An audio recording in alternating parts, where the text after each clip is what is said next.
Bonjour, cours numéro 5. Aujourd'hui, je vais m'intéresser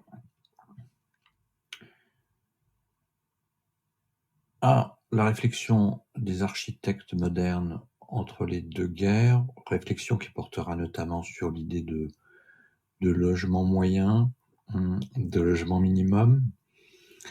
En faisant ça, je prolonge l'éclairage sur l'entre-deux-guerres que j'ai amorcé la semaine dernière, en me focalisant spécifiquement sur le point de vue des architectes modernes, sachant que c'est une réflexion qui s'est cristallisée, précisée, notamment à l'occasion des congrès internationaux d'architecture moderne, dont la première édition a lieu en 1928 à la Sarraz, en Suisse. Les propositions des modernes dans cette période, elles ne peuvent être comprises que si on les remet dans le contexte, ce contexte que j'ai évoqué lors de la dernière séance. Alors, ce contexte, c'est quoi en France? Simplement pour rappel, les communes peuvent s'appuyer sur les offices publics d'habitation en bon marché pour construire des logements HBM, c'est un fait. Ces programmes contribuent à élever le niveau des prestations du logement des classes populaires, ça on l'a vu la semaine dernière.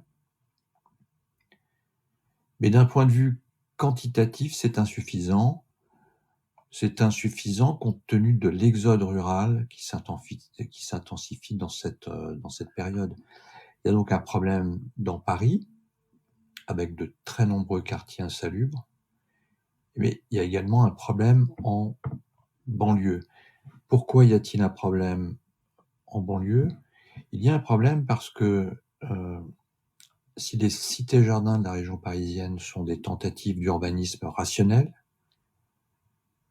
l'essentiel de la croissance de la banlieue se fait par le biais d'une colonisation pavillonnaire qui est anarchique, c'est-à-dire qu'on a vraiment deux modes d'urbanisation, si je puis dire, qui s'opposent. D'un côté, des formes d'un urbanisme rationnel, les cités-jardins de la région parisienne. De l'autre côté, la colonisation anarchique de la banlieue via des pavillons. Le résultat de cette colonisation pavillonnaire, c'est la banlieue en morceaux qu'a décrite Annie Fourcault. La banlieue en morceaux, c'est un livre qui revient sur ce scandale des mal-lotis en région parisienne entre les deux guerres. Alors, concrètement, de quoi s'agit-il? Entre les deux guerres, il y a des investisseurs privés qui ont acheté des terrains, qui ont loti des parcelles, dans une pure logique spéculative, et on estime que 200 000 parcelles ont été mises en vente en banlieue parisienne entre 1918 et 1929. À la fin des années 20, sur 16 000 hectares lotis, 9 000 sont défectueux, ce qui est assez considérable. Donc ici, c'est une carte qui indique les lotissements qui ont été créés depuis 1918.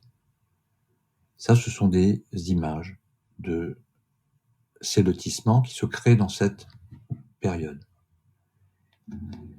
Sur 16 000 hectares, 9 000 sont défectueux, c'est énorme. Ils le sont parce que les lotisseurs promettent d'installer l'eau, le gaz, l'électricité, ils promettent d'empirer les rues.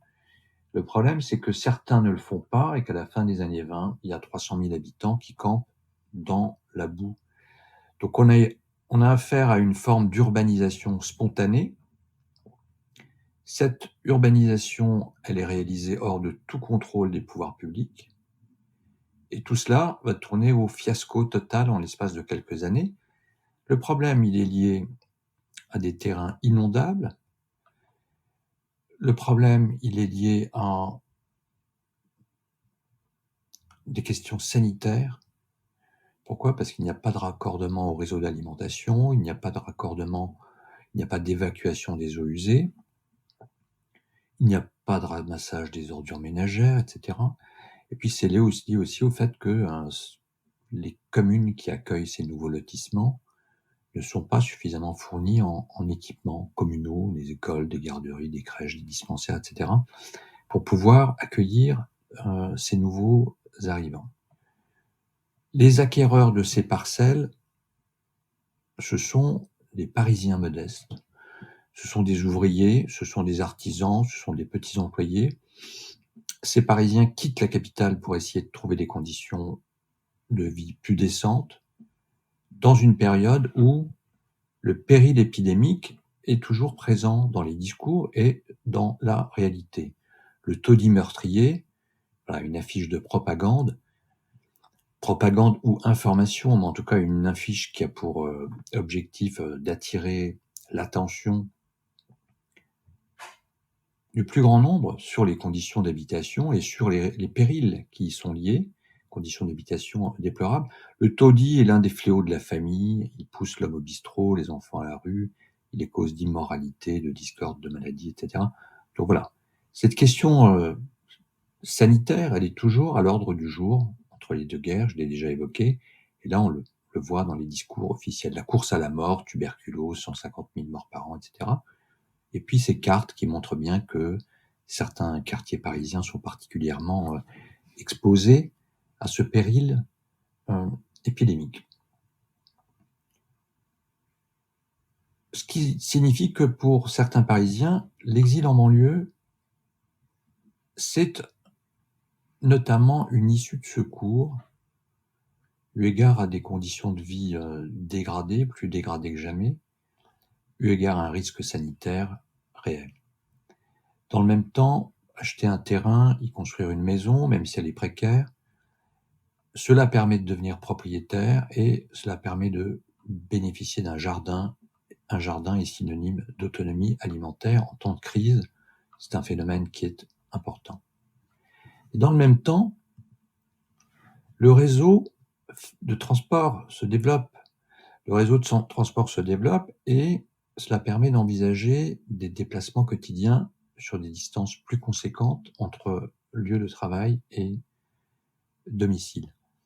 Donc il y a concrètement une conjonction d'événements qui incitent une partie des Parisiens modestes à quitter la ville pour aller s'installer en banlieue. Et les lotisseurs, évidemment, surfent sur cet appétit de changement. Au lieu de ceci, cela, quittance de loyer versus au grand air près de Paris, devenez propriétaire de votre maison. Comment la France foncière? Voilà. Donc, voilà le process, grosso modo. Il y a une aspiration de certains Parisiens à quitter la ville pour des conditions diverses et variées, mais la thématique sanitaire est importante. Pouvoir devenir propriétaire, ne serait-ce que d'une petite maison précaire. Et puis, dans le même temps, il y a des individus qui se livrent de la spéculation. Certains le font dans les règles de l'art, l'autre ne les respecte pas. C'est un scandale qui se profile. C'est un scandale régional qui prend une allure nationale. On s'émeut évidemment de cette situation et on s'inquiète d'autant plus que les mal lotis s'organisent pour leur défense et notamment avec des associations proches du Parti communiste français. Les parlementaires conservateurs tirent la sonnette d'alarme. Vous lirez dans le détail leurs commentaires. Premièrement, ils observent que de pauvres gens ont quitté des endroits sordides pour se retrouver dans la boue de la banlieue. En somme, ils sont passés du taudis urbain au taudis périurbain. Ils observent également que le contraste entre la splendeur des beaux quartiers parisiens et la misère de la vie en banlieue a un caractère antisocial qui constitue un danger pour la paix sociale. Et pour certains d'entre eux, comme Vladimir d'Ormesson, la déroute de la banlieue pavillonnaire est favorable à la propagation des idées communistes. Sur 100 communistes de la fameuse ceinture rouge de Paris, il y en a 75, sinon plus, dont le communisme se réduit à une question de lotissement. Voilà, donc autrement dit, à partir du milieu des années 1920, on s'inquiète de la situation des mal-lotis, parce qu'on pense qu'elle va inéluctablement les pousser dans les bras du communisme. C'est un problème qui va être résolu progressivement avec l'intervention des pouvoirs publics. 2 lois sont promulguées dans cette période pour tenter d'apporter des solutions. La première, c'est la loi Sarraut. La loi Sarraut qui organise l'intervention de l'État dans la crise des banlieues. La loi Sarraut qui attribue aux associations de mal-lotis des subventions à hauteur de 50% des prix des travaux d'aménagement. La même année, la loi Loucheur est votée. Louis Loucheur, c'est le ministre du Travail et de la Prévoyance sociale. La loi prévoit des prêts très avantageux sur une très longue durée, ce qui va permettre à de nombreux propriétaires de construire des maisons plus durables. Ces lois ont transformé l'allure des lotissements et les ont pérennisés, les colonies de bicoques devenant des quartiers pavillonnaires durables. Une phrase de Louis Loucheur: « Nous voulons créer 100 000 nouveaux petits propriétaires parmi les Français dont les revenus sont si bas que jamais, sur la loi nouvelle, ils n'auraient pu espérer posséder un jour une maison à eux. » Voilà. Sans surprise, le Parti communiste et les élus communistes votent. Les élus communistes, pas le parti qui vote, sont les élus communistes qui s'opposent à la loi Loucheur. Pourquoi ? Parce que tout comme Marx et Engels, au XIXe siècle, dans la seconde partie du XIXe siècle, ils sont dans une perspective révolutionnaire, et évidemment l'embourgeoisement des classes populaires leur semble incompatible avec la révolution. Autrement dit, améliorer les conditions de vie du prolétariat, et notamment les conditions d'habitation, c'est inconcevable pour une partie des mouvements de la gauche radicale de cette époque. Voilà, donc c'est dans ce contexte-là que les membres des SIAM se réunissent pour la première fois en 1928 à la Sarraz.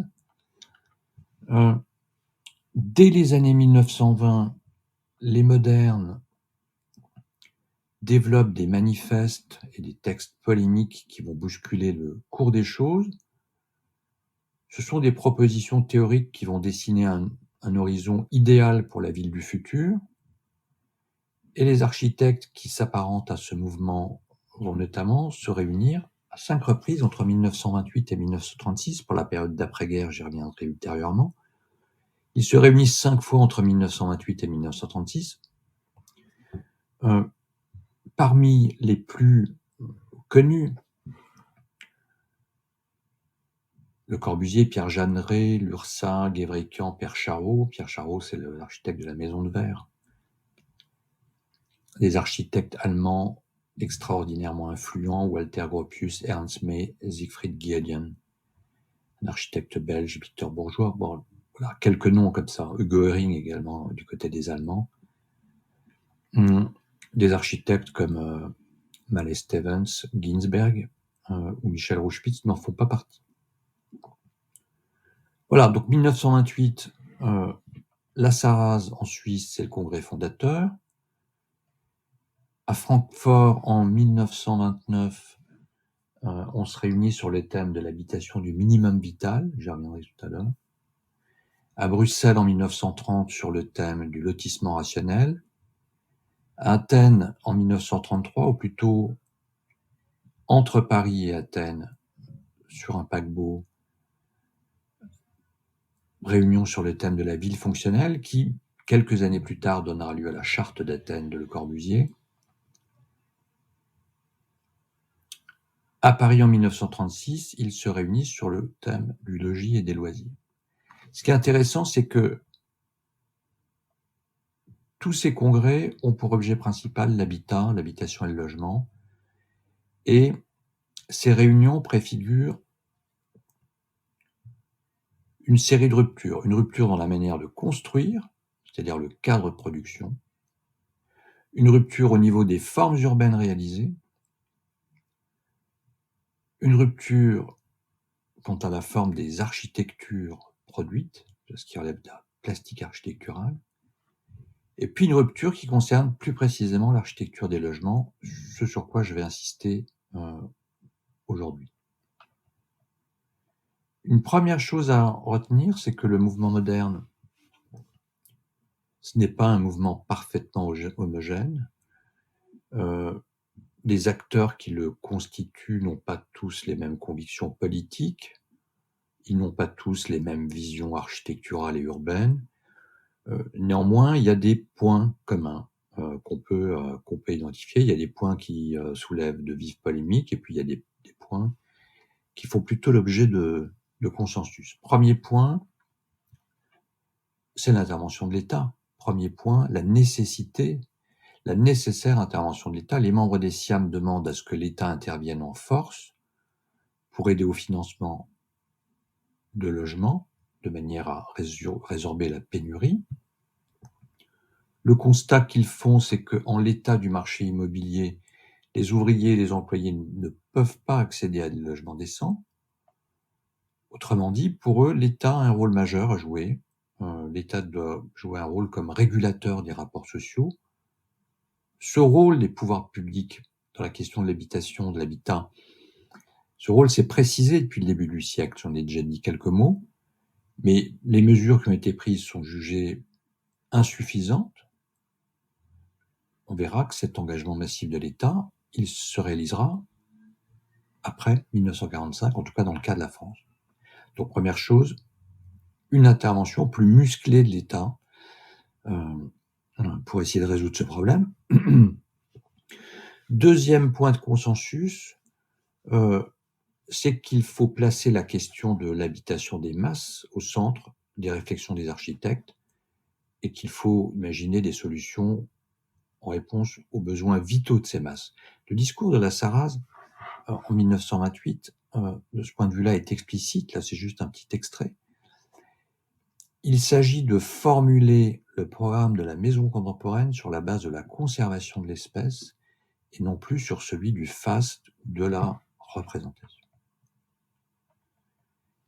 Un autre point qui fait consensus, c'est que les villes existantes, les villes dont on a hérité, les villes existantes sont considérées comme fossilisées, elles sont menacées d'asphyxie.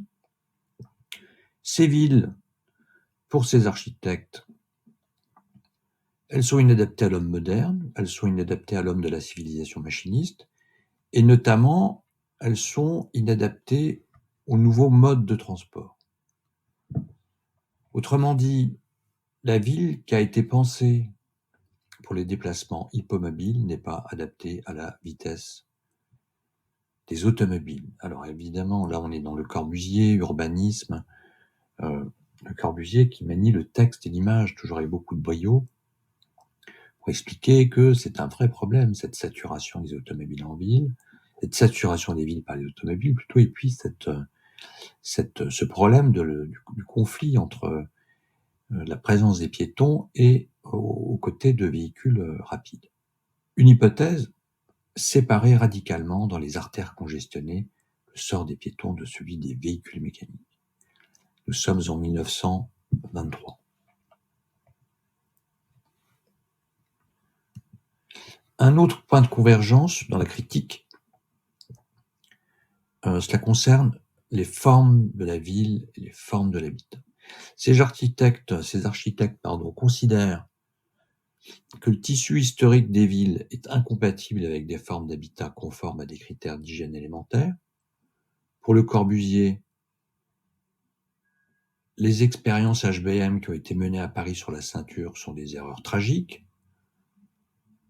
En premier lieu parce qu'elles sont réalisées sur des principes urbains qu'il juge rétrogrades, eu égard à des questions d'ensoleillement des logements. Je vous laisse lire cette citation. Des milieux de famille ne verront jamais le soleil, etc. Cette prise de position de Le Corbusier, elle est partagée. Elle est partagée par Walter Gropius. Ce schéma de Walter Gropius est intéressant. La ville traditionnelle, îlot saturé, courette, une tentative d'amélioration par curtage, simplification, création d'espaces plus conséquents au centre des îlots. Un exemple à Paris qui est conforme à cette typologie. Et puis, une perspective, c'est celle de l'urbanisme en ligne. L'urbanisme en ligne qui va être mis en place, notamment en Allemagne, dès les années 20, dans la construction des Siedlungen. Ici, c'est la Westhausen Siedlung à Francfort, construite par Ernst May entre 1929 et 1931. Je reviendrai plus largement sur ces opérations allemandes tout à l'heure. Et voilà, on comprend bien ce qui est en train de se passer. Ernst May, alors Gropius, vous le connaissez, Gropius c'est le fondateur du Bauhaus, architecte qui émigrera aux États-Unis au cours des années 30, quand le péril nazi s'installera en Allemagne. Ernst May, urbaniste en chef de la ville de Francfort, lui partira rejoindre la révolution soviétique dès le début des années 1930. Ernst May, il est urbaniste en chef de la ville de Francfort entre 1925 et 1930. Ernst May supervise un plan d'extension de la ville qui s'appuie sur la construction d'ensembles résidentiels sociaux qui vont adopter le principe de l'urbanisme en ligne. C'est Das Neue Frankfurt, le nouveau Francfort, qui va donner lieu à plusieurs publications, des publications qui dressent l'état d'avancement des travaux. Donc là, on a le même dispositif, la ville traditionnelle, la ville qu'on tente d'améliorer, et puis deux options possibles d'urbanisme en ligne, avec une version ici qui hiérarchise plus les circulations dans le cas de celle-ci, mais bon, c'est grosso modo le même principe, urbanisme en ligne, avec une volonté de privilégier des orientations est-ouest pour les logements.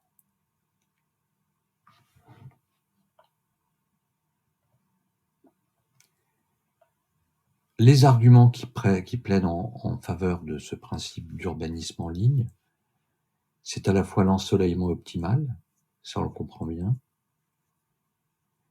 et la rationalité de la mise en œuvre, c'est-à-dire que la rationalité du plan de masse, elle doit permettre de faire des économies substantielles au niveau des coûts de construction, je vais y revenir tout à l'heure.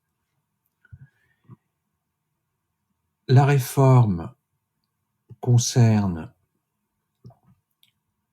des opérations neuves qui sont construites sur des sites périurbains, évidemment.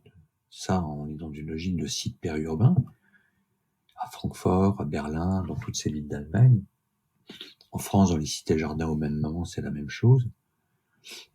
Sauf que, bon, je reviendrai sur le cas des cités-jardins françaises très rapidement dans un prochain cours. Mais voilà, donc cette réflexion sur l'urbanisme en ligne, elle s'implante, elle se met en place sur des sites périurbains, mais la question se pose aussi des centres urbains constitués qu'on peut envisager de réformer. Le Corbusier, dans Manière de penser l'urbanisme, libérer les villes de la contrainte de la tyrannie de la rue. La tyrannie de la rue, c'est ça. La tyrannie de la rue, c'est l'obligation de venir s'implanter à l'alignement et de développer des morceaux de ville sous forme d'îlots qui, du point de vue de l'hygiène, de la qualité de l'habitation, de l'ensoleillement, de la ventilation, est tout à fait incompatible avec un horizon qualitatif. Voilà, donc l'îlot et la parcelle. C'est la logique de genèse des villes que vous connaissez bien. J'imagine qu'on vous en a parlé dans vos cours sur les formes urbaines. Une forme améliorée, Et puis, voilà, l'avenir, c'est ça. On est dégagé de la tyrannie de la rue, on ne se préoccupe que de l'orientation solaire, il ne reste que l'emprise de l'îlot, mais pour le reste, ce sont des bâtiments qui se déploient de manière totalement libre, dans un ordre qu'on peut qualifier d'ouvert. Et Le Corbusier envisage notamment d'appliquer ces nouvelles procédures, cette nouvelle vision, aux îlots insalubres qui ont été identifiés au début du siècle et qui n'ont toujours pas été rasés. Donc là, on n'est pas très loin de la Bastille à Paris. Donc vous voyez ce que ça peut signifier que de s'émanciper de la tyrannie de la rue. Donc ce sont des bâtiments qui se développent comme ça, avec une orientation majoritairement est-ouest, des logements qui prennent très largement le soleil, et qui se développent avec au milieu d'équipements sportifs, de parcs, etc.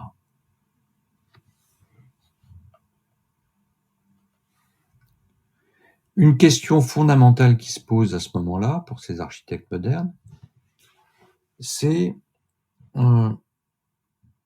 celle des types d'habitat qu'on doit privilégier. La très grande majorité des architectes modernes s'accordent pour dénoncer le pavillon, l'habitation individuelle. On considère que l'habitation individuelle, si elle est une solution pour des personnes aisées, ne l'est pas pour les masses. Walter Gropius, la maison particulière ne s'adapte ni par son prix, ni par son genre à la population ouvrière. On considère que l'habitation individuelle n'est pas adaptée aux masses, et on va avoir tendance à prioriser l'habitation collective, les habitations collectives, pour deux raisons que résume assez bien Le Corbusier. Premièrement, la cité-jardin détruit l'esprit collectif. La cité-jardin incarne une forme d'individualisme petit bourgeois. Deuxièmement, par sa faible densité, la cité-jardin pénalise la mutualisation d'infrastructures techniques qui sont susceptibles de diffuser du confort pour tous. On est ici typiquement dans une pensée qui prolonge les idéaux du familistère, du siècle précédent. Je vous ai parlé du familistère de Guise. D'autant que des architectes comme Gropius et comme Le Corbusier envisagent de connecter leurs logements, construits dans des ensembles collectifs, à des services périphériques.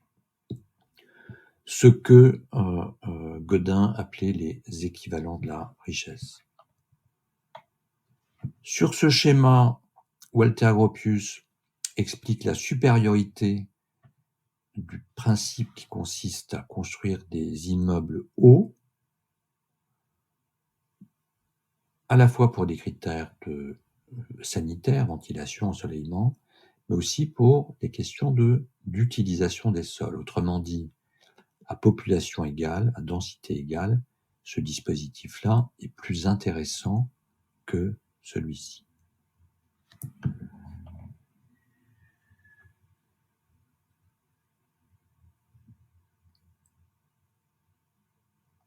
Alors, vous comprenez bien que ces architectes militent pour une refonte radicale de la manière d'aborder l'habitation des classes populaires, en favorisant la construction d'immeubles collectifs et en repensant radicalement les formes urbaines qui sont soumises principalement à des critères de rationalité de mise en œuvre, et puis à des critères d'ensoleillement optimal. Par rapport à cet impératif d'ensoleillement, les modernes poursuivent et radicalisent les réflexions qui se sont développées en France, notamment à partir des années 1890-1900, à propos du logement populaire, et notamment dans ce que j'ai évoqué précédemment, c'est-à-dire le programme des fondations philanthropiques.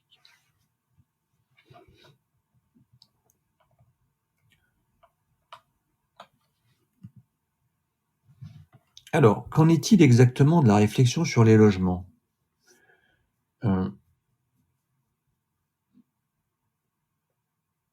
Le congrès de 1929 à Francfort est l'occasion de faire le point. Il y a de très nombreuses contributions qui sont produites.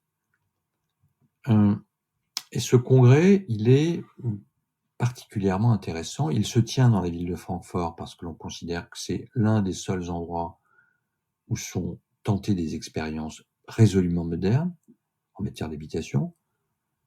Ce congrès, il aborde la question de l'habitation du minimum vital, die Wohnung für das Existenzminimum, l'habitation du minimum vital, Francfort 1929. Alors, qu'est-ce qu'on entend par habitation du minimum vital? Gropius, Walter Gropius est probablement celui qui, à cette époque, s'est efforcé de cerner au mieux les raisons qui incitent à reformuler le programme de l'habitation et les moyens d'y parvenir. Gropius fait un certain nombre de constats. Deux constats essentiels. Premièrement, l'évolution des sociétés occidentales industrialisées depuis la seconde partie du XIXe siècle a progressivement conduit à déplacer hors de la sphère de l'habitation des activités qui s'y déroulaient jusque-là, c'est-à-dire qu'avec l'extension du salariat, on travaille de moins en moins chez soi, et on travaille plus dans des ateliers, dans les entreprises. Les malades sont pris en charge dans les hôpitaux, les enfants dans les crèches et les écoles, les personnes âgées dans les maisons de retraite. Ce schéma-là est assez explicite, c'est-à-dire que ce qui autrefois était pris en charge par la famille, désormais est pris en charge en grande partie par l'État. Deuxième remarque, c'est que la famille monoconjugale a massivement remplacé des formes familiales plus communautaires, où plusieurs générations cohabitaient sous un même toit. De ces constats, Gropius en déduit que il importe de repenser l'architecture des logements en fonction de tout cela. Comment procéder? On ne peut évidemment pas réaliser le programme de l'habitation minimale en se contentant de réduire le nombre des pièces et des surfaces utiles du grand appartement traditionnel. Deuxième remarque, c'est un article qui est très long. Je ne sais pas si j'ai précisé l'article, mais l'article, c'est Fondements sociologiques de l'habitation minimale pour la population industrielle des villes. Deuxième remarque, deuxième point fort de son argumentaire, au point de vue biologique, l'homme n'a besoin que d'un espace habitable très restreint, à condition que cet espace jouisse de la meilleure orientation et du meilleur éclairage, et soit d'une organisation impeccable. Un architecte connu a caractérisé la supériorité d'un petit appartement moderne bien organisé sur un vieil appartement. La règle à suivre sera la suivante: agrandissez les fenêtres, réduisez les pièces. Gropius conclut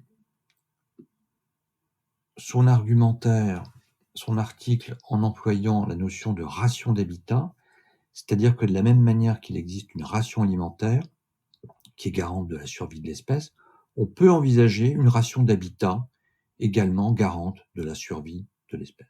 Alors, le propos peut sembler un peu abrupt, mais il faut le remettre dans le contexte de l'époque, évidemment. Ce que Gropius essaie d'identifier, ce n'est pas un appartement idéal, c'est le minimum vital auquel tout individu devrait avoir droit. On ne peut pas dire que ce soit un horizon idéal, ce qu'il préfigure là. C'est une solution extrême dans une période de crise aiguë. Le vrai problème, c'est que cette idée de minimum vital, elle sera remise au goût du jour ultérieurement, et notamment dans la production de masse française des années 50, surtout des années 60. J'y reviendrai lors d'un prochain cours.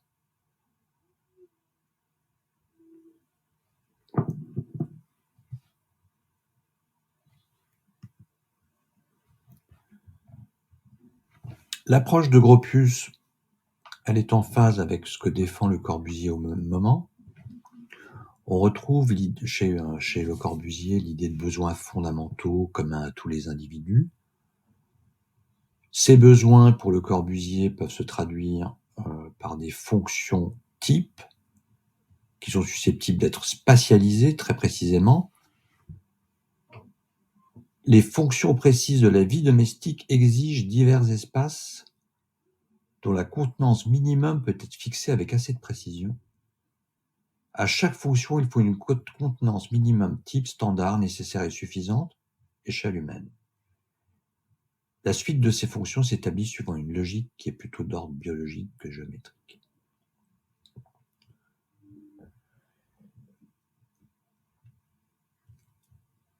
Le Corbusier évoque des besoins types, et ces besoins, ils renvoient évidemment à des aménagements types qui sont évidemment inspirés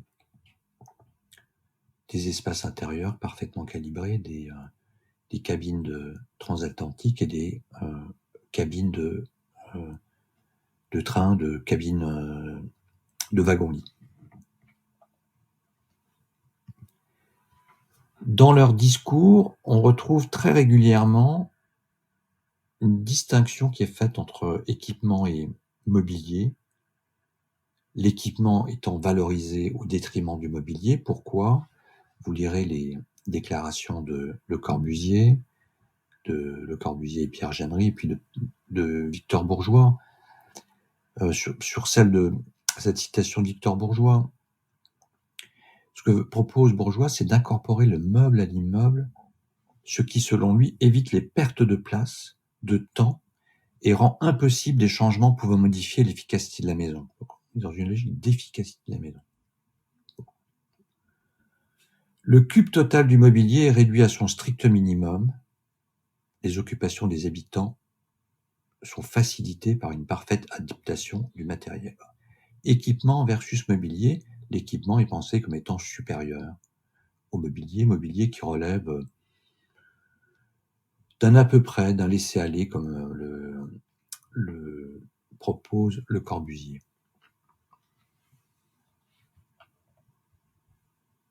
Donc il y a toute une réflexion sur le dimensionnement, sur l'aménagement des espaces de la vie quotidienne en relation avec des besoins biologiques. Ce qui est précisément remis en cause là, dans ces propositions, ce sont les formes du confort bourgeois du siècle précédent, je n'y reviens pas, j'en ai déjà parlé. Ce qui s'affirme, c'est une morale du dépouillement. Le Corbusier, dans Le lait de chaux, la loi du Ripolin, 1925, le blanc de chaux est extrêmement moral. Admettez un décret prescrivant que toutes les chambres de Paris soient passées au lait de chaux, je dis que ce serait une œuvre policière d'envergure et une manifestation de haute morale, signe d'un grand peuple. Voilà. Je pense que c'est pas exagéré ici de parler d'une morale du dépouillement.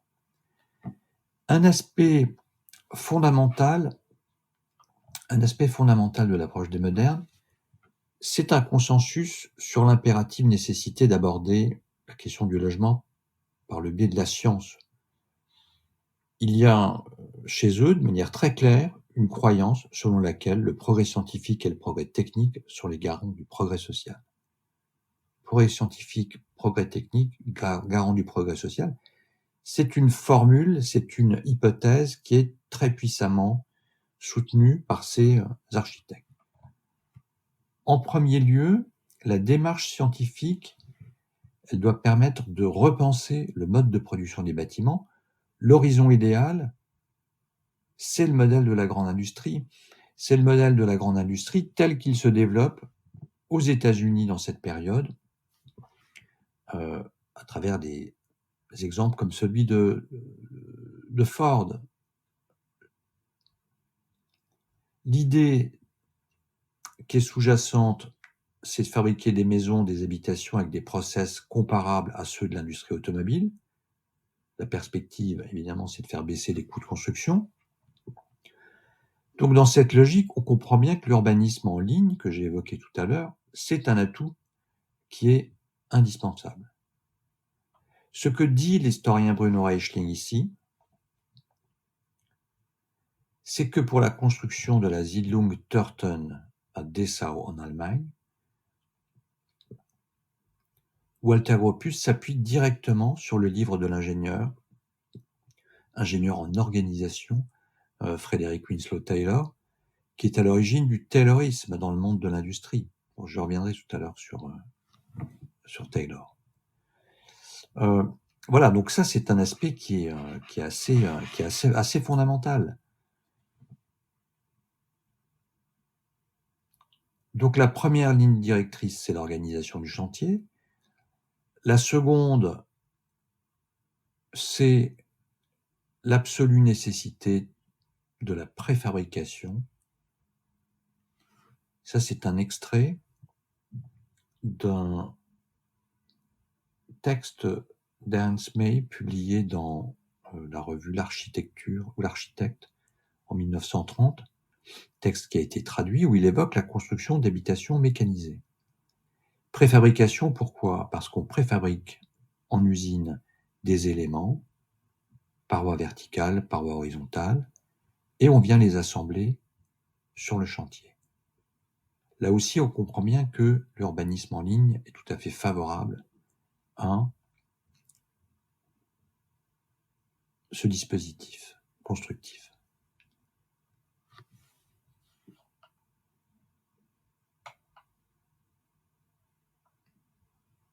La troisième idée, c'est la notion de standard, la standardisation. Toujours ce même article, la revue C'est l'Architecte. Création de standards pour les pièces de construction. Ici, c'est la porte standard de Francfort. L'idée, c'est de standardiser tous les éléments de seconde œuvre, les portes, les châssis de portes en fer, les fenêtres, les garnitures, la forme des plafonds, etc., des éléments de cuisine, de chauffage, y compris du mobilier, des équipements sanitaires, du mobilier, des luminaires, etc., etc. Ernst met en place ce qu'il a appelé das Frankfurter Register. C'est un catalogue. C'est un catalogue qui doit permettre d'équiper tous les logements et de faire des économies substantielles dans la construction des opérations. C'est un catalogue de produits standards. Voilà, démarche rationaliste qui concerne la standardisation, la préfabrication, l'organisation des chantiers, et qui doit permettre de repenser la conception de l'espace privé de l'habitation. Alors, comment ça se passe? L'objectif, c'est de privilégier la conception d'espaces rationnels qui sont pensés dans une logique d'efficience, c'est-à-dire d'efficacité dans l'organisation des volumes, dans la rationalisation de l'équipement et dans la limitation des déplacements. Et ce qui n'est pas banal, c'est que certains architectes vont capter et introduire dans leur réflexion sur l'espace du logement des concepts qui ont été élaborés aux États-Unis dans le cadre de l'amélioration de la productivité des entreprises. Alors je m'explique. Aux États-Unis, à partir des années 1880, on a commencé à s'intéresser au perfectionnement de la production industrielle. C'est ce qu'on appelle l'organisation scientifique du travail. Il y a des personnalités connues, Frederick Winslow Taylor, Frank Gilbreth. Ce sont des ingénieurs en organisation. Leur objectif, c'est la suppression de tout geste inutile dans les mouvements humains. Pourquoi? Eh bien, pour augmenter la productivité. L'idée étant de réduire les coûts de fabrication tout en limitant la fatigue de l'ouvrier. Michelin, l'entreprise française Michelin, est l'une des premières en France à expérimenter la méthode Taylor lorsqu'elle entreprend de construire des maisons pour ses employés.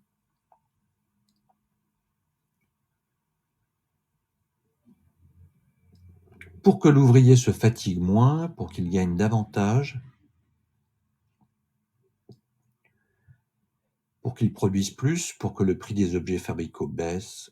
2 exemples d'application de la méthode Taylor chez Michelin. Vous direz le détail, c'est assez...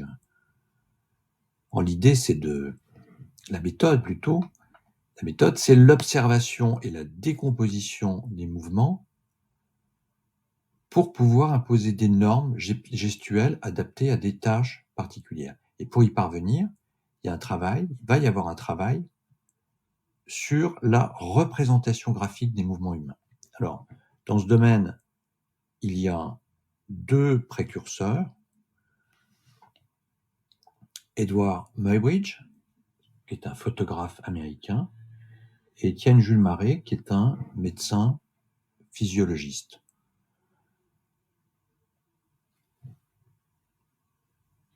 Maré, évidemment, lui s'intéresse à cette décomposition du mouvement à des fins médicales. Il utilisera différents dispositifs pour restituer le mouvement. Ici, sur cette illustration, c'est un fusil photographique qui lui permet de restituer l'homme à la masse, le saut, reconstitution du vol d'un goéland, maquette qui restitue le vol d'un goéland.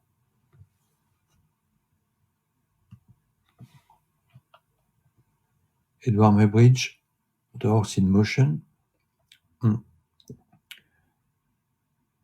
cheval et son cavalier se déplacent devant un plan. Chaque fois que le cheval coupe un fil, ça déclenche un appareil photo et ça permet de restituer le mouvement d'un cheval au galop. C'est une requête d'un éleveur de chevaux qui lui avait posé la question, qui l'avait incité à faire des recherches en ce sens. Pourquoi ? Parce qu'il s'intéressait aux phases d'un cheval au galop. Ce qui est intéressant, c'est qu'il y a des connexions avec le monde de l'art.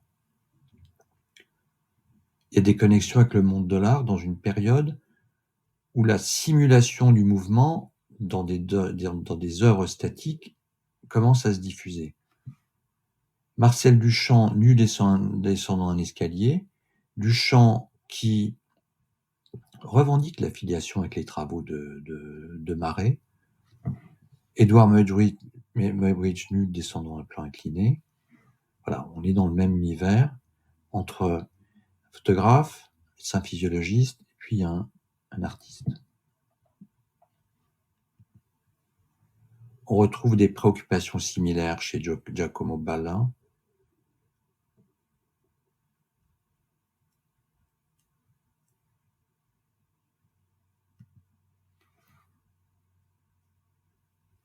Trajectoire de la pointe de l'aile d'une corneille en vol, Marais.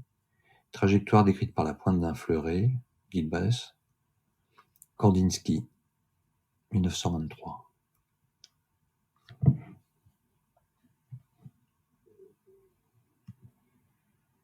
Mouvement parfait. Ce sont des sculptures qui représentent un mouvement parfait dans l'exécution d'une tâche.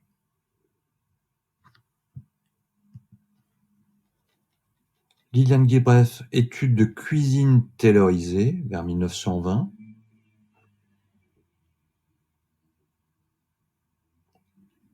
Ce qui est intéressant, c'est que ces travaux sur la gestuelle, sur la prise en compte du temps dans l'espace domestique, ils ne sont pas absents chez certains architectes membres des SIAM. Victor Bourgeois, une fois que l'on a clairement établi le programme de la cuisine, il reste à fixer sa surface, laquelle sera réduite non par économie, mais par souci d'efficience. Il faudra ensuite relier les centres d'activité entre eux et à la salle commune, suivant un principe rationnel. Songeons à une adaptation du principe de la chaîne employée dans l'industrie afin d'éviter les déplacements inutiles. Voilà. C'est une formule qui est très explicite. C'est une formule qui résume l'attrait de certains architectes pour la rationalité à l'œuvre dans le monde du travail.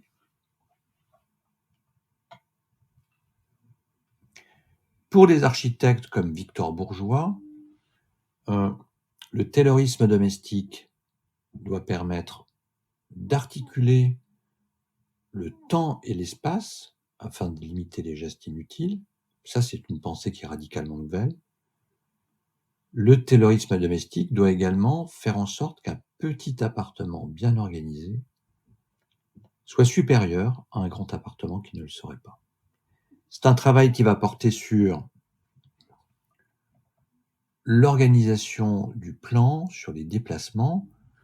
Cette pensée-là, elle est déjà formalisée dès les années 1915 par une Américaine, Christine Frederick.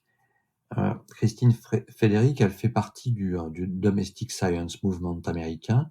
L'objectif qui est poursuivi, c'est d'alléger les tâches féminines dans l'habitation, ce qui deviendra évidemment un argument de poids pour les inciter à y rester. Mauvaise disposition efficiente. Et il s'agit d'une cuisine. On comprend bien que selon la disposition des éléments, les trajets peuvent varier considérablement. L'organisation ménagère moderne, le taylorisme chez soi.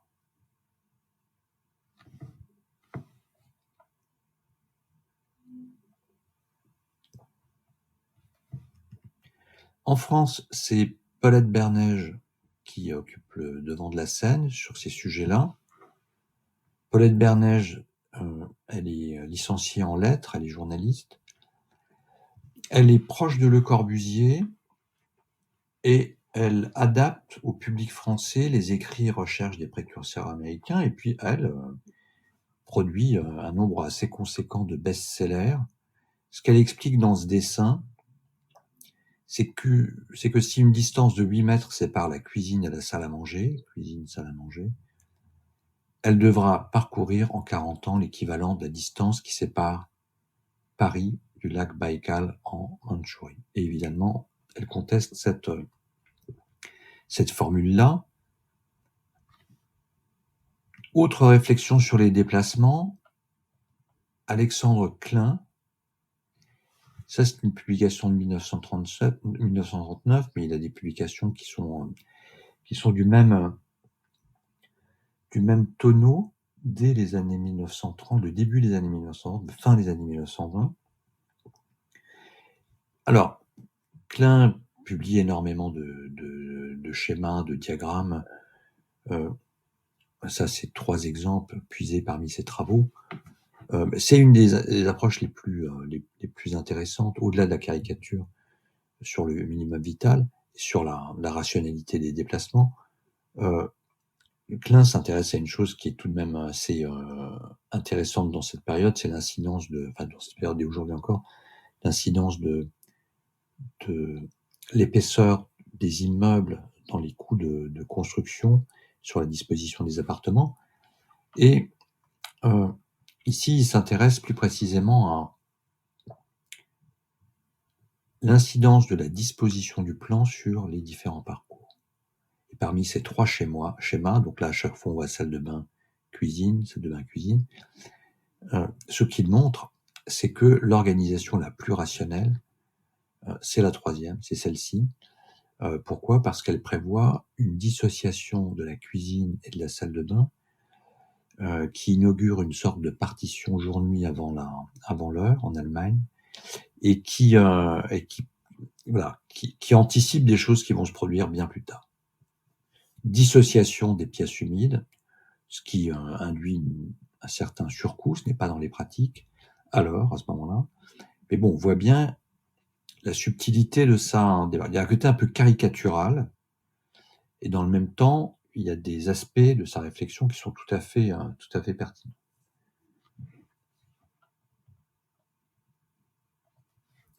Les réflexions portent également sur l'aménagement de certaines pièces. La cuisine de Francfort elle est conçue par Grete Schutte-Liotzky, c'est une architecte qui fait partie de l'équipe d'Ernst May à Francfort. La cuisine de Francfort, c'est un poste de travail taylorisé. C'est un poste de travail taylorisé qui est destiné à une ménagère moderne. La cuisine Cubex inaugure un principe promis à un bel avenir, c'est le principe des blocs standardisés. Ce dessin, notamment, est intéressant. Pourquoi ? Parce que si la référence au corps humain dans l'architecture est à l'origine des ordres et des systèmes de proportion depuis l'Antiquité, ici, c'est la sphère des mouvements humains qui détermine la place optimale des éléments. Donc là, en 1929, Francfort, ce dispositif, ce principe de cuisine sera très largement utilisé dans les opérations dans les Siedlungen de la région de Francfort. Ici, cuisine Cubex, c'est Louis Hermann de Koenig, architecte, qui la met au point pour le SIAM de Bruxelles en 1930.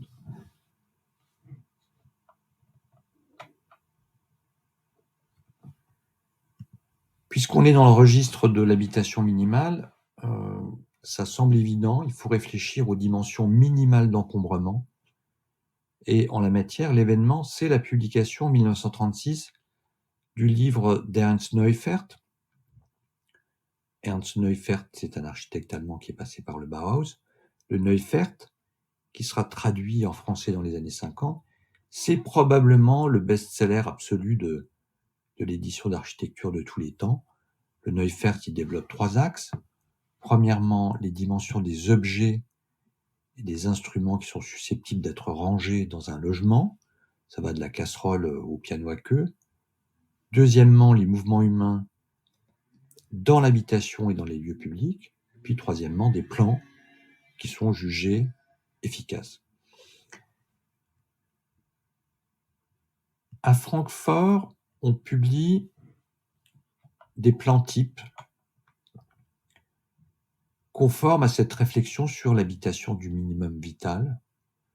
Et voilà, on peut observer différentes choses.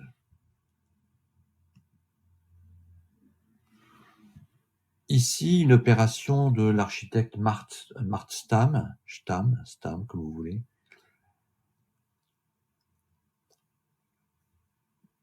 Un plan exposé à Francfort lors de ce deuxième SIAM. Voilà, le dispositif est assez simple, circulation verticale, 2 logements par palier, une entrée, une chambre qui distribue une seconde chambre des parents, chambre des enfants. C'est un peu énigmatique. Une salle de bain,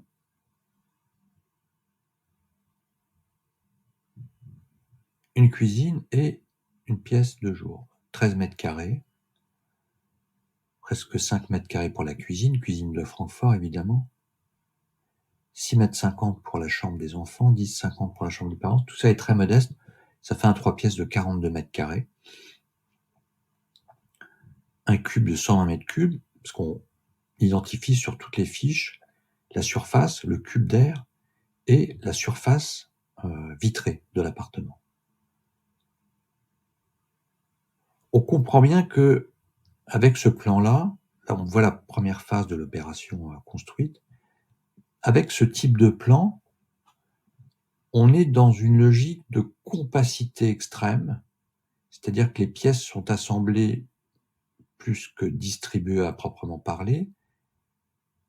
La notion de confort moderne, qui est quand même un argument de poids, de choc, une revendication des architectes progressistes de la période, la notion de confort moderne, on le comprend bien ici, elle repose exclusivement sur le chauffage, certes, et les équipements sanitaires, mais s'agissant de plaisir d'habiter, on n'est évidemment pas du tout dans ce registre-là. Pourquoi ? Parce que le premier objectif du minimum vital, c'est d'assurer de la chaleur, de l'hygiène et un minimum de soleil pour les plus pauvres de la population.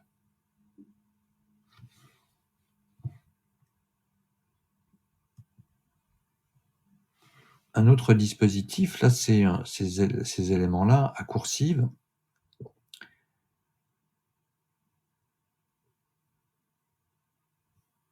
La coursive, l'entrée, un vestibule avec des rangements, une salle de bain, une chambre, une cuisine et un coin pour les repas. Avec, ici, comme dans la majorité des exemples, un espace extérieur tout à fait privatif, tout à fait conséquent.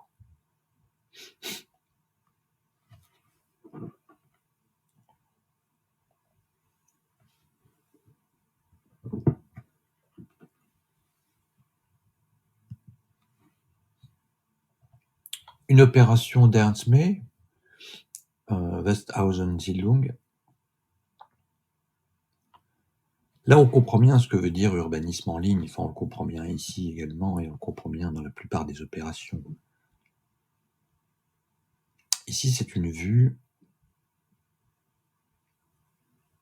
entre deux lignes de bâtiments avec des jardins, des épandoirs pour le linge, et puis au fond la cheminée de la centrale qui produit la chaleur pour le chauffage pour toute l'opération. Un plan type, circulation verticale, coursive et répétition des logements, système très simple, très rationnel. Et puis, toujours des espaces extérieurs privatifs conséquents. Un zoom, je zoome sur celui-là. Une entrée, une salle de bain, une chambre, une deuxième chambre, distribuée par le séjour, un séjour, si on peut appeler ça comme ça, et puis la cuisine qui est ici. Ici encore, logique extrême de compacité, de ne pas perdre de place, un confort évidemment optimal d'un point de vue technique. Pour ce qui est du confort spatial et de l'intimité, c'est encore autre chose. Un autre type, où là on va avoir, on peut observer une tendance qui est assez forte dans le logement minimum de l'époque, c'est le principe des pièces en alternance, notamment des pièces séjour-chambre en alternance. Distribution verticale, une entrée, une salle de bain, une cuisine et séjour-chambre. 19 mètres carrés, ça veut dire quoi? Ça veut dire que les lits, en journée, sont rabattus sous cette banquette et ils sont déployés la nuit. Donc, vous voyez bien, c'est assez extrême, mais en même temps, c'est une hypothèse qui est défendue par ces architectes parce qu'ils considèrent que mieux vaut habiter là, dans des espaces minimums, que dans les taudis urbains qui perdurent encore en Allemagne également à cette époque.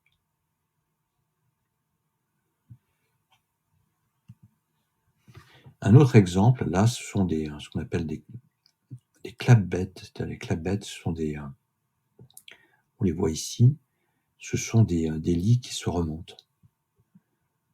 Donc, ce logement, une entrée, la salle de bain à l'entrée, une chambre avec un clapbed, un séjour avec un clapbed et une cuisine. Espace minimum. Là aussi, distribution par coursive, économique.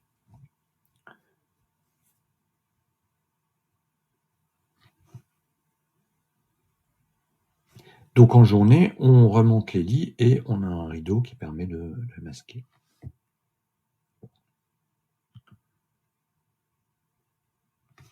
Toujours le principe des pièces en alternance.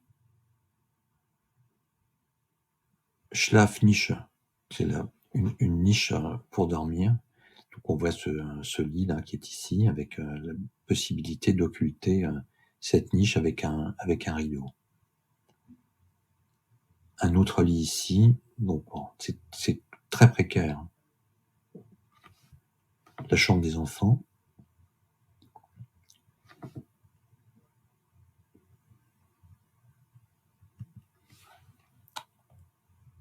Le Corbusier, de son côté, a déjà expérimenté, en 1929, cette logique du plan en alternance. Mais là, c'est tout le plan qui est en alternance, enfin, une grande partie du plan. Alors, à ce moment-là, Le Corbusier n'a pas encore totalement renoncé à la filière de la maison individuelle pour le logement populaire, d'autant que il y a des appels d'offres qui sont lancés et voilà. Donc, il fait des propositions. Le dispositif est très intéressant. Compte tenu de la crise économique, voilà, ce qu'il propose, c'est 45 mètres carrés pour accueillir potentiellement 6 habitants. Il y a un fonctionnement de jour. On entre, un séjour, un noyau qui fait pivot avec les sanitaires, coin cuisine, repas, chambre des parents fermée avec un coulissant, chambre des enfants totalement ouverte. Et puis de nuit, on descend les clapbettes, on tire ce lit de sa cachette, et voilà, on s'installe pour la nuit et les parents ouvrent la paroi coulissante et peuvent essayer de respirer. Donc, situation extrême, plan très habile, très débrouillard. On imagine la difficulté de vivre dans des espaces comme cela, mais une fois de plus, il faut se remettre dans le contexte de l'époque.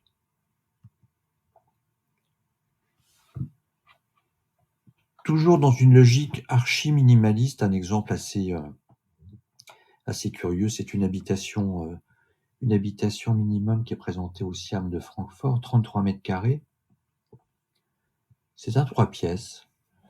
Un 3 pièces qui en réalité est présenté par Le Corbusier, c'est la maison du gardien de la ville de la Savoie à Poissy, qui est présentée au Siam de 29 à Francfort, la ville de la Savoie, le pavillon du gardien qui reprend les principes généraux, les pilotis.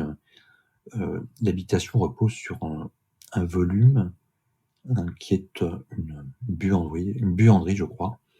Donc voilà, on monte à l'étage, donc à cet étage-là, on monte une entrée, une salle de bain, une pièce principale, une chambre pour un enfant, et puis toujours le même principe de coulissant pour la chambre des parents, et une cuisine. Voilà, l'habitation minimum dans une perspective assez radicale.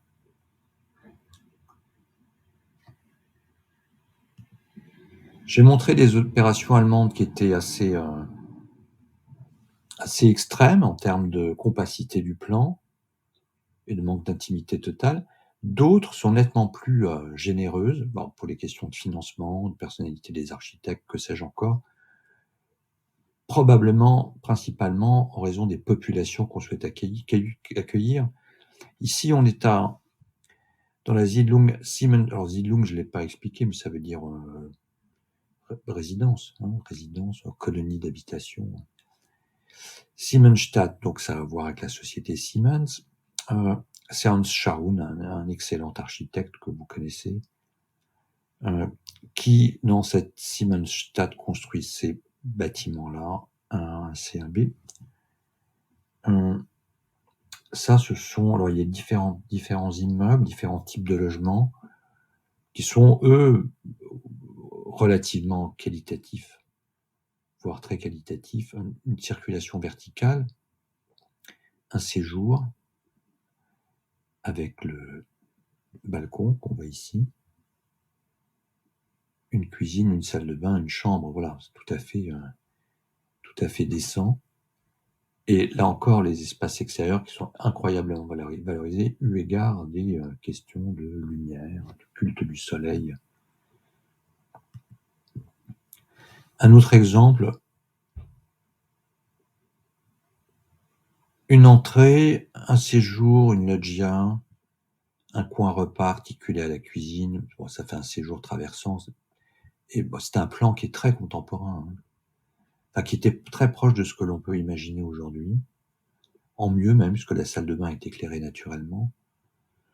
Donc, ce ne sont pas de grands espaces, ce ne sont pas de grands logements, mais ce sont des logements tout à fait décents. Ici, on a une vue de la pièce là, du séjour, avec la baie vitrée et la porte pour accéder à la loggia.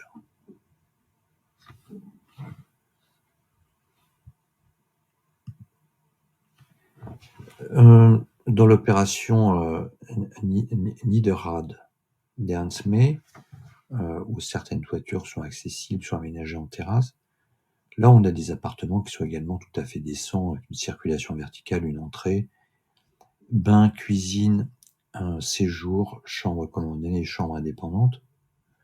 C'est un 3 pièces de 65 mètres carrés, presque 66 mètres carrés. Donc voilà, ce n'est pas du logement du minimum vital, là. C'est du logement plutôt spacieux.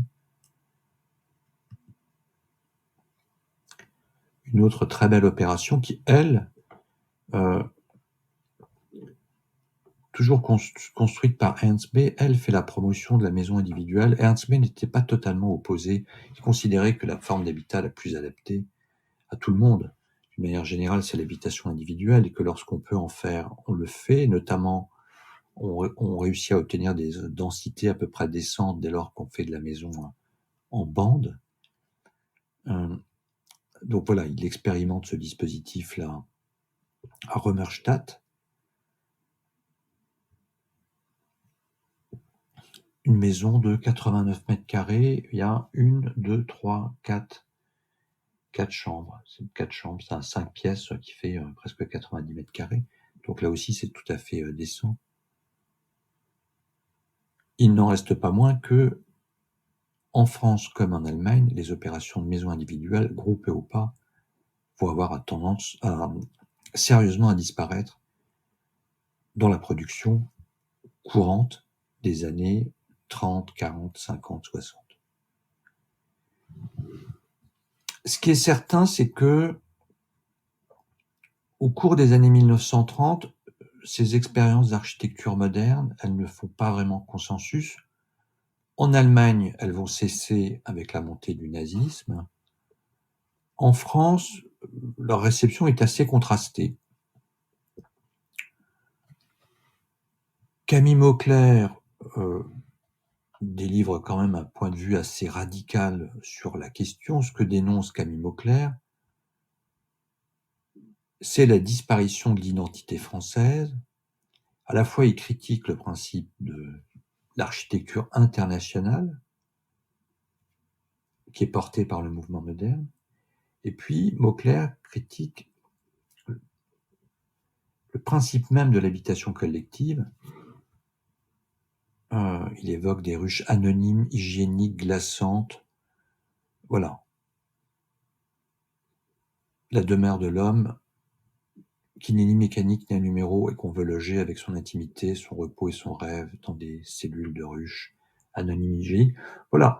D'un point de vue radical, délibérément anti-moderne. Dans l'architecture d'aujourd'hui, qui est fondée en 1930 et qui est le principal média des architectes modernes en France, le propos il est un peu plus circonstancié, c'est-à-dire que vous lirez dans le détail.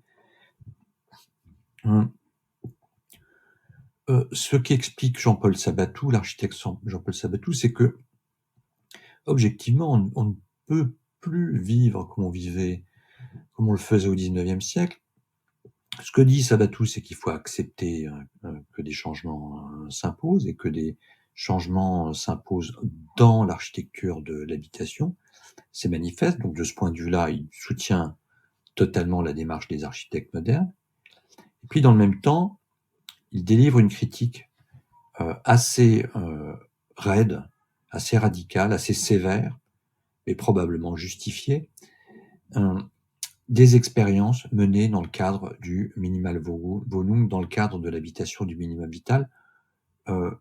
Il évoque la démarche des architectes allemands et il conclut son petit, enfin, c'est une citation qui est extraite d'un article, en disant la chose suivante: Le Corbusier, dans son chapitre sur une cellule à l'échelle humaine, trouve que dans sa cabine de paquebot, un homme est heureux, réalise toutes les fonctions de la vie domestique, dort, se lave, écrit, lit, reçoit ses amis dans 15 mètres carrés. C'est un point de départ, non un aboutissement. Voilà.